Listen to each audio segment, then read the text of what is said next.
Assalamualaikum warahmatullahi wabarakatuh. Waalaikumsalam. Selamat siang ya, pagi menjelang siang. Yang kami hormati Pak Kapolri, Pak Jenderal Sigit beserta seluruh jajarannya. Ada Pak Astama Ops, ada Pak Kabid Propam, ada Pak Wakapolreskrim, dan Pak Dibidum, Pak Humas, Pak Wamen, dan para jajaran kami yang kami hormati. Pada hari ini, hari Jumat tanggal 8 November tahun 2024, kami silaturahmi dan koordinasi dengan Pak Kapolri, Pak Jenderal Sigit beserta seluruh jajaran secara resmi.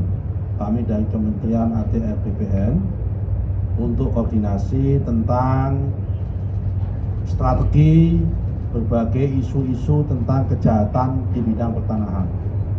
Kalau bahasa bapak-bapak ibu sekalian adalah mafia tanah, salah satunya yang kita bahas.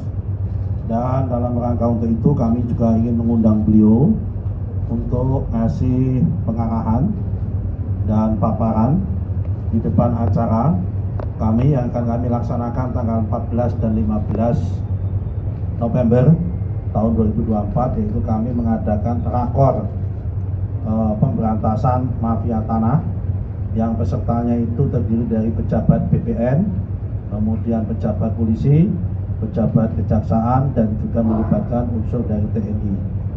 Nah, karena itu pada kesempatan ini kita datang ke sini untuk koordinasi, karena kami tidak mungkin bisa berjalan sendiri tanpa dibantu dan disupport oleh jajaran kepolisian.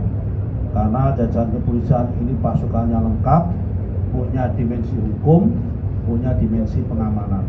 Kami butuh dua-duanya, yaitu butuh hukum dan butuh pengamanannya, terutama keamanan dalam rangka melakukan eksekusi, pemberantasan tanah maupun mengamankan dan memberikan kepastian kepada masyarakat tentang hak-hak perdata pertanahan, dan juga kepastian kepada investor supaya investor yang datang ke sini mau berusaha di sini, beraktivitas ekonomi di sini menjadi nyaman dan tidak terganggu dengan adanya ulah-ulah mafia tanah yang setiap hari dengan berbagai akal menggugat status pertanahannya. Saya kira itu yang bisa kami sampaikan. Kami tadi berdua sudah sepakat untuk mafia tanah kita zero toleransi, akan kita gas terus, dan yang sudah terbukti salah akan kita kenakan pasal berlapis, tidak hanya tindak pidana umum, tapi kita akan kejar sampai TPPU-nya, sampai penggunaan duitnya, tempat menyimpan duitnya, supaya dikembalikan kepada negara kalau itu tanah negara, kalau itu tanahnya rakyat supaya dikembalikan kepada rakyat. Saya kira itu yang bisa kami sampaikan. Selanjutnya biar Pak Kapolri yang menyampaikan. Assalamualaikum warahmatullahi wabarakatuh. Waalaikumsalam. Assalamualaikum warahmatullahi wabarakatuh. Waalaikumsalam. Salam sejahtera buat kita semua yang kami hormati Bapak Menteri, Bapak Wamen, Bapak Dirjen, dan seluruh jajaran, rekan-rekan pejabat utama, serta seluruh pendamping, dan rekan-rekan media. Tentunya hari ini kami sangat mengapresiasi kunjungan dari Bapak Menteri ATR, di mana tadi beliau sudah sampaikan bahwa kita akan memperkuat kerjasama yang selama ini telah ada, dan nanti kita akan bahas secara khusus di Rakornas. Namun pada prinsipnya tentunya kepolisian mendukung apa yang menjadi program-program, apa yang menjadi kebijakan, khususnya tentunya beliau mendapatkan KPI khusus dari Bapak Presiden, dan tentunya kita akan mendukung sehingga kepastian hukum khususnya terhadap masyarakat yang selama ini bersengketa terkait dengan hak-hak keperdataan, apakah itu antar korporasi, kemudian masyarakat dengan pihak-pihak tertentu, dan juga tadi bagaimana melakukan langkah-langkah untuk pemberantasan terhadap orang-orang yang selama ini melanggar aturan undang-undang atau biasa disebut dengan mafia tanah. Kami akan support penuh dan segera akan kita bentuk satgas bersama untuk mendukung program kebijakan dari Bapak Menteri ATR. Mungkin itu yang bisa saya sampaikan. Terima kasih. Assalamualaikum warahmatullahi wabarakatuh. Waalaikumsalam warahmatullahi wabarakatuh. Cukup ya? Siapa moderator ini? Silakan Pak, monggo. Kemarin itu kan di DPR RI juga menyatakan bahwasannya mafia tanah ini akan dikenakan pasal tindak pidana pencucian uang. Itu bagaimana Pak? Terus kemudian juga kemarin Pak Ahy juga sempat memberikan pesan ke Pak Wahid terkait dengan infrastruktur sumber daya pangan dan juga hilirisasi, dan ini juga menjadi atensi juga terpilihnya Pak Prabowo Subianto menjadi presiden. Nah, apakah akan ada kerjasama antara DPR Komisi 5 dengan Kementan dan juga DPR terkait dengan sumber daya pangan dan juga hilirisasi ini?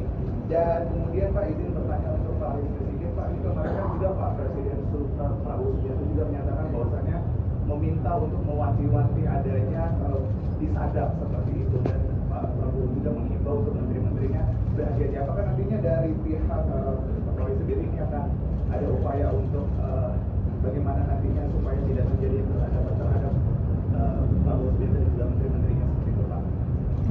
Izin Pak, terima kasih. Baik, saya satu pertanyaan ya, tentang dua pertanyaan tentang TPPU.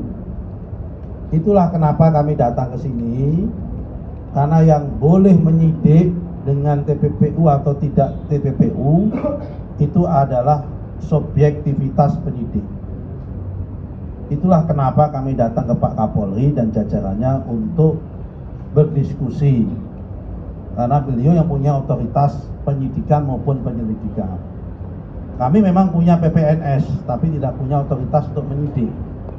Yang punya otoritas menyidik adalah tetap APH, yaitu aparat penegak hukum. Nah, untuk sampai ke sana, tentu itu adalah membutuhkan pemahaman dan subjektivitas aparat hukum, yaitu otoritas penyidik. Kami sudah sama, sebelum ke sini kami juga sudah datang ke Kejaksaan Agung, dan itu artinya sudah ada kesepahaman. Kalau Pak Kapolri sudah oke, Jaksa Agung sudah oke, maka tinggal satu lagi nanti yang harus kami datangi adalah pihak Mahkamah Agung. Soal masalah support tanah terhadap infrastruktur, terutama terhadap swasembada pangan, terhadap infrastruktur hilirisasi maupun swasembada energi, kami akan support. Karena apa? Karena kami salah satunya mengelola tanah negara yang saat ini statusnya liar, yang jumlahnya itu sampai saat ini diperkirakan mencapai 1,3 juta hektar. Tetapi kalau masih dibutuhkan lagi, nanti kita akan support cari yang lain, karena tanah kita di luar hutan itu totalnya ada 70 juta hektar. Sehingga kalau untuk mensupport hilirisasi, kalau hilirisasi kan kemungkinan itu support untuk kawasan industri. Kalau untuk swasembada pangan, support untuk mencetak sawah maupun cetak kebun. Kalau kemudian swasembada energi, tergantung energinya. Kalau energinya untuk berbasis dari nabati, butuh lahan untuk tanaman. Kalau energinya berbasis dari migas maupun minerba, maka kuncinya adalah mempercepat proses dalam konteks izin pembebasan lahan untuk kegiatan pertambangan. Untuk yang lain-lain Pak Kapolri tadi, silakan Pak. Saya kira di sisi saya, khususnya untuk terkait dengan apa yang menjadi kebijakan Kementerian ATR, saya kira sudah jelas. Hal-hal lain yang tadi disampaikan, tentunya Polri mendukung hal-hal yang sifatnya dalam rangka kegiatan lawful. Kalau unlawful, ya tentunya itu ada pembahasan khusus ya. Yang jelas kalau itu tidak atas nama negara berarti ilegal, perlu ada tindakan. Namun demikian itu secara khusus akan ada rapat khusus terkait dengan masalah itu, yang terkait dengan dalam negeri dan luar negeri. Ya. Pak Menteri Yusron, Pak. Sudah azan ini Mas? Satu lagi. Ya. Satu terakhir Pak. Ya. Pak, saya Thomas Pak dari Kumparan.com. Ini ada mau tanya, kan ini kan komitmen dengan Polri ya Pak. Cuma kalau dari dengan masalah tanah ini yang sudah berlarut-larutnya itu kan riwayatnya sering terjadi dalam eksekusinya itu tidak humanis dan segala macamnya. Apakah dalam pembahasan ini ada komitmen yang untuk dalam mengeksekusinya itu nanti tidak ada upaya yang eksekusi yang tidak humanis kayak pembongkaran paksa dan segala macamnya gitu Pak. Itu yang pertama. Untuk Pak Listio boleh dong Pak, sedikit ada dua hal Pak. DPR kemarin bilang mau ada pembahasan lagi soal RUU Polri, mau dilanjutin padahal sebelumnya udah dibatalin. Itu gimana Polri melihatnya? Terus Pak Bursa Wakapolri siapa Pak sekarang Pak?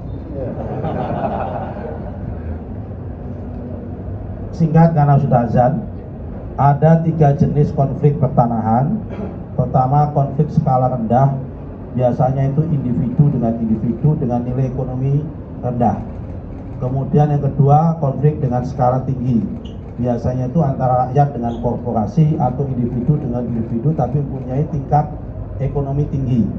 Kemudian antara rakyat dengan pemerintah, terutama dalam hal pengadaan tanah untuk kepentingan proyek pembangunan strategis nasional. Itu pasti akan ada tensinya itu. Kami dengan beliau sudah sepakat sejauh ini berusaha untuk mengeliminasi atau mengurangi gesekan, menyelesaikan masalah ini dengan mengedepankan nilai-nilai kemanusiaan. Itu yang kita dahulukan. Kalau nilai-nilai eksekusi itu belakangan, kalau dialog dengan berbasis kemanusiaan sudah mentok. Saya kira itu Pak. Ya, saya kira kalau rencana undang-undang Polri kan inisiasi dari rekan-rekan mitra di DPR. Jadi kita tentunya dalam posisi yang mengikuti apa yang menjadi jadwal dan agenda dari teman-teman mitra. Terima kasih.